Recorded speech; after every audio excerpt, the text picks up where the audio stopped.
mu wax leen ni ci juróom-benni weer yi Sénégal lu mu musuta def mooy publier nañu la liste de tous les navires,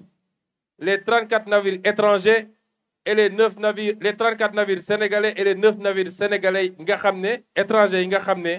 ñoom ñoo am autorisation pêcher dans les eaux sénégalaises keneen ku dul moom boo duggee ñu jàpp la arraisonné la loolu musuñu ko def Sénégal kenn musul publier la liste des navires kon buñ leen ne ci juróom-benni weer yi liggéeyuñu te jugeen ci juróom-benni weer yi ñu def loo xam ne ñoom toog nañu ay décennies defuñu ko ci biir réew mi kon jàpp naa ni bu ñu waxee mool yi bu ñu waxee sénégalais yi parce que napp gi du mbirum mool yi kese ndax ñun sénégalais en tout cas ñun ñi xaw a nekk léegi 50 ans bi ñuy nekk gone man Sébikotane gii laa duggee école saa baay bu ñëwaan week-end dañuy jël oto bi dem Kayar peese fa coof ba doyal ñëw ci kër gi waaye tey kan moo fi lekk coof de tubaab bi lañ koy jox fii ci hôtel yi waaye jafe nañu kon su ñuy wax napp waxuñu rek lu jëm ci nappkat yi waaye la pêche est l'un des plus grands employeurs du Sénégal créateur d'emploi nga boole ci ni benn facteur bu am solo la ci devise parce que dañuy exporter lu bëri waaye mu waroon doon un moteur puissant d'industrialisation gis nga Saint-Louis ba Cap Skirring lépp ay usine de pêche waroon doon fii jën waru fee jóge brut ñu koy génne ci réew mi dañ ko war a transformer fii def ko fii en pot doo koy génne ci réew mi te loolu moo nekk ci vision 2050 bu boobaa ngay créer de la valeur ajoutée lii mooy programme bi ñi bëgg a opposé wu ñun ci lii lañ leen wooye débat am na ku ma fi waxtaanee la ñëwal ñu débat xam ngeen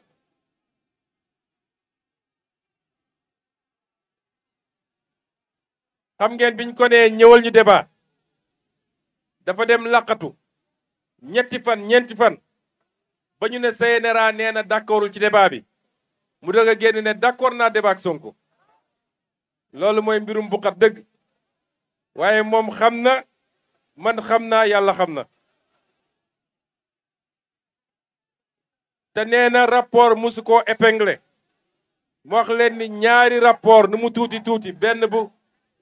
bu inspection générale d'État ak beneen boo xam ne dossier 94 milliards yi ngeen doon dégg ñaari rapport yooyu épinglé na ko wax lam ca def moom xam na te dinañ ko publier ba Sénégalais gis ko seen bët dañuy wax ni sàcc bu dul raw jarul yàqi nelaw waaye bu ngeen gisee ma ne ko ñëwal ñu débat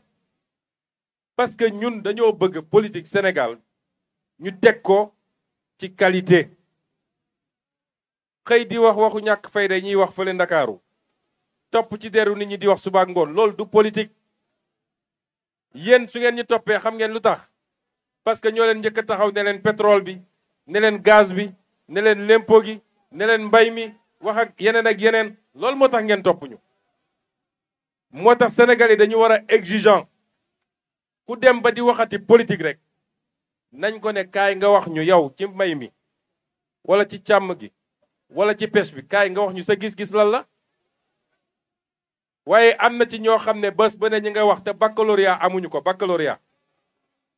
nañu publier seen CV baccalauréat amuñu ko kon bu ngeen gisee ñuy wax loolu ñun dañu bëgg politique bi ñu sellal ko politique mënul ñàkk de temps en temps ñu xaw cee def tuuti xorom sax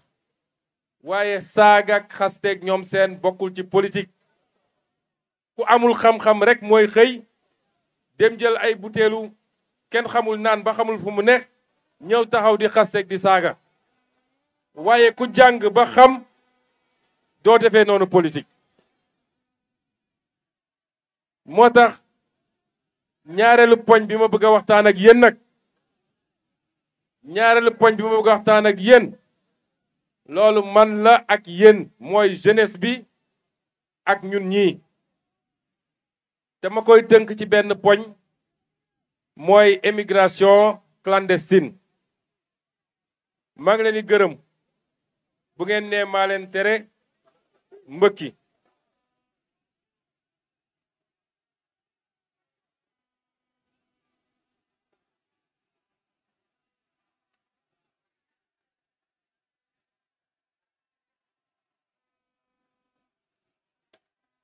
gis ngeen